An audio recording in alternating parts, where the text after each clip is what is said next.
আসসালামু আলাইকুম রহমতুল্লাহি বারকাতুহু। হ্যালো ভিউয়ার, আশা করি আপনারা সবাই ভালো আছেন এবং সুস্থ আছেন। আমি আপনাদেরকে আজকে যে ভিডিও দেখাবো সে ভিডিওটা হচ্ছে আপনি কিভাবে সার দিবেন বা কিভাবে এখন আপাতত যত্ন নেবেন এটাই বলবো আমি। তো চলুন ভিডিও শুরু করা যাক। আপনারা সামনে দেখতে পাচ্ছেন কলার গাছ। এই কলার গাছ আজ থেকে কিছু না হলেও 5 থেকে 6 মাস বয়স হবে। এই কলা গাছ 6 মাসের মধ্যে আপনি কি যত্ন নেবেন বা কি করবেন এটাই বলবো আমি।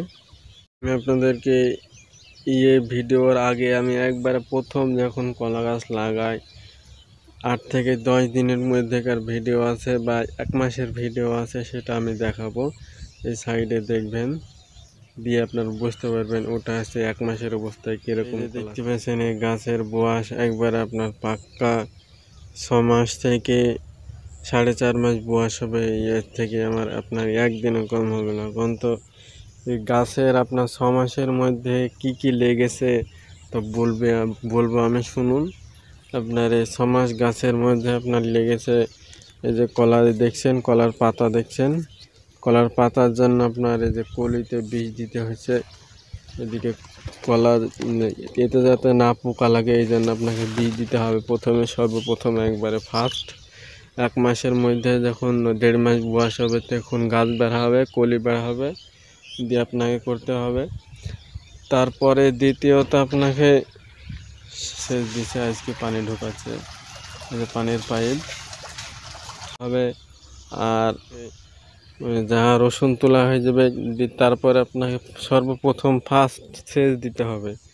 সেচ দিয়ে আপনাকে তারপরে সার দিতে হবে। সার দেওয়ার পরে আপনার ধীরে 1 মাস 2 মাস 3 মাস 4 মাস 5 মাস এভাবে আপনাকে দেখছেন পাতা টানা, যে এরকম পাতাতে পোকা লাগবে না। আপনি যদি ঠিক মতনভাবে যদি পাতার বীজ যদি দেন, এই যে দেখতে পাচ্ছেন এখানে পাতা টানা পোকা, ওই সামনেকার ওটা দেখতে পাচ্ছেন, সূর্যের জন্য বুঝতে পারা যাচ্ছে না।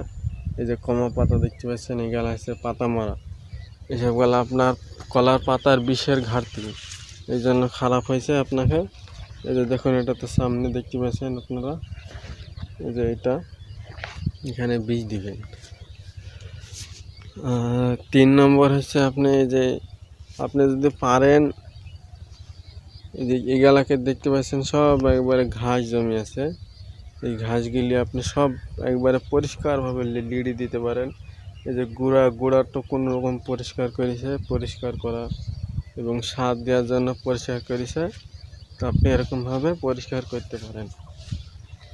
কলার চাষ হচ্ছে আপনার এমন একটি চাষ না, এটা হচ্ছে অতিরিক্ত খুবই পরিশ্রম করতে হবে। আপনার সপ্তাহে কিছু না হলেও 5 দিন আসতেই হবে, আপনার আসা লাগবেই। একদিন হয়তো বীজ দেওয়ার জন্য আসতে হবে আপনাকে, একদিন হয়তো সার দেওয়ার জন্য আসতে হবে। ভিডিওতেই এই ভুঁই আমি বানিয়েছি, সেই টাইমে আপনার কলা ছিল, তারপরে আপনার ছিল রসুন ছিল, কলা রসুন একসাথে দুই চাষ একসাথে করেছে। ছোট ছোট গাছ বেরিয়েছিল, তখন আমি দেখাবো আপনাদেরকে। আর একদিন হয়তো আপনাকে ওই যে পানি লাগবে কি না লাগবে এই জন্য আসতে হবে। আর একদিন হয়তো আপনাকে ঘাস মারা বীজ দেওয়ার জন্য আসতেই হবে। কলার চাষ এমন একটি চাষ, আপনার যেমন পরিশ্রম হবে তেমনই আপনার কলার চাষে আপনার উপকার আছে, বা কলার চাষ থেকে আপনি পয়সা পাবেন। তো আমার এই ভিডিওটি কেমন লাগলো কমেন্ট করবেন, এবং ভিডিওটি ভালো লেগে থাকলে অবশ্যই একটি লাইক করবেন। ধন্যবাদ। দেখতে পাচ্ছেন মধ্যে ঘাস ফেলা সব, এই যে কলার গোছনা আছে, সবগুলাভাবে আপনি ঠিক পরিচ্ছন্নভাবে পরিষ্কার করে দেবেন, এবং পরিচ্ছন্নভাবে করার পরে আপনি সেচ দিয়ে সার দেবেন।